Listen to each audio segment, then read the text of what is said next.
Hello learners of all ages, my name is Mr. Montgomery. I teach 4th and 5th grade math, and today we're going to be learning about represent situations involving multiplying a fraction and a whole number. Basically, it's just fancy math talk for saying real life situations or word problems that have to do with figuring out, okay, what part's the whole number, what part's the fraction. So we're going to be using our book as an example. It says, Rachel helps make fruit punch for school field day. Each batch of fruit punch requires 3/8 gallons of pineapple juice. How many gallons of pineapple juice does Rachel use to make 20 batches of fruit punch? To solve this problem, write an equation and solve. All right, so they want to know how many gallons of pineapple juice does she need to make 20 batches of fruit punch? And that's the question that they're asking. Whenever we have a word problem, we're trying to figure out what specifically are they asking. Next, we write down what information we have. We know that the fruit punch requires 3/8 gallons of pineapple juice. And we know that we're gonna have to make 20 batches of this, so we need to multiply that times 20 batches of pineapple juice to get our total amount of pineapple juice. And I'm just gonna put P for now. So if they're asking us to write an equation, it would be 3/8 times 20 equals P. Well, now I need to solve what that is. So I'm gonna have 3/8 times 20 over 1. It's my whole number. Can I do any sort of cross simplification? Yeah, I can. 8 and 20. They're both even numbers, and they're both divisible by 4. So if I go to 4 by 4, I'm gonna cross that out. What's 8 divided by 4? Okay, it's 2. So I have 3 over 2. And then 20 divided by 4 is 5 over 1. So I'm gonna put divide by 4 here, so we know what we did. Divide by 4. And now I have 3 times 5, it's 15 on the top for the numerator. And 2 times 1 is 2. And now I'm going to take 15 divided by 2 as my division problem. 2 goes into 15 7 times, that's 14. And we have 1 as our leftover number. So I have 7 and 1 half.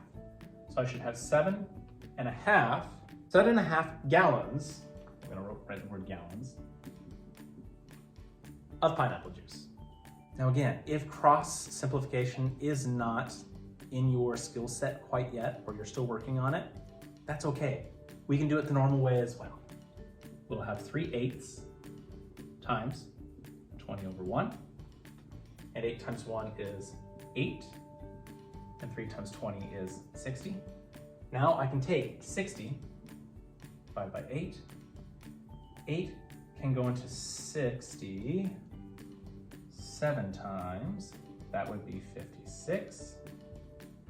I would have to borrow 10. 10 minus 6 is 4.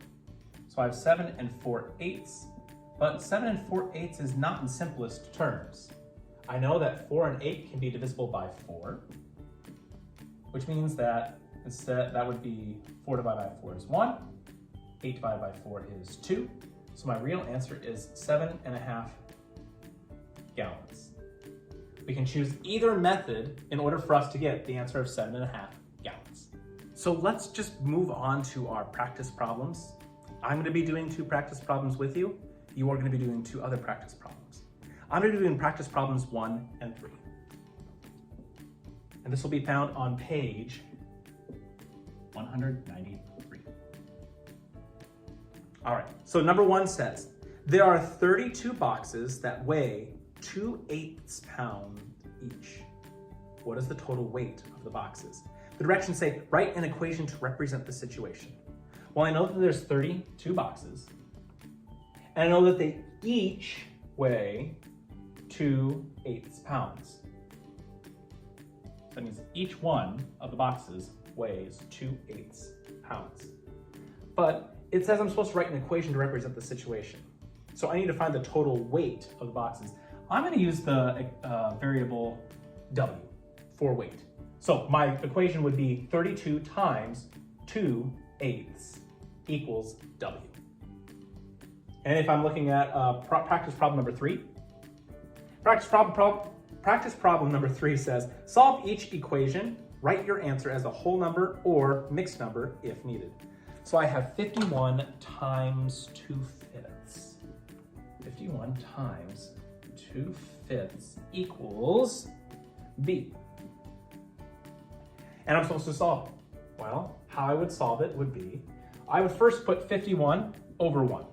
Then I would look to see, can I cross simplify? Well, not on this one. 51 and 5 cannot be cross simplified. And 2 and 1 can't be really cross simplified. So I'm gonna have to solve the normal old-fashioned way. And there's nothing wrong with that. So 1 times 5, that would be 5.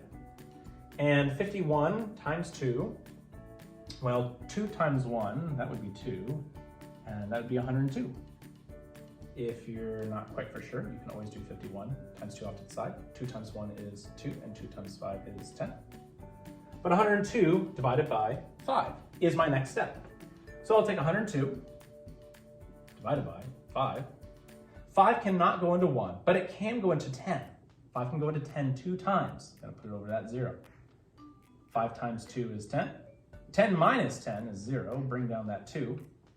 And I still have one spot to fill. So 5 cannot go into 2. It's 0. So 5 times 0 is 0. Subtract. I have 2 left over. I have 20 and 2/5. Just double checking. 20 2/5 to make sure that I cannot simplify. 2, the only way to make it smaller is to divide by 2, but I cannot divide 5 by 2. So 20 and 2/5 is equal to B. All right, my 4th grade friends, I did practice problems number 1 and number 3 on page 193 with you. You are going to be completing practice problems number 2 and number 4. Number 2, they want you to write an equation to represent the situation, similar to what I did for the previous number 1. And for number 4, the directions say solve each equation. Write your answer as a whole number or mixed number if needed. Make sure to check to make sure your fractions are simplified. If you have any questions on lesson 12.6, please let me know when you come to class tomorrow.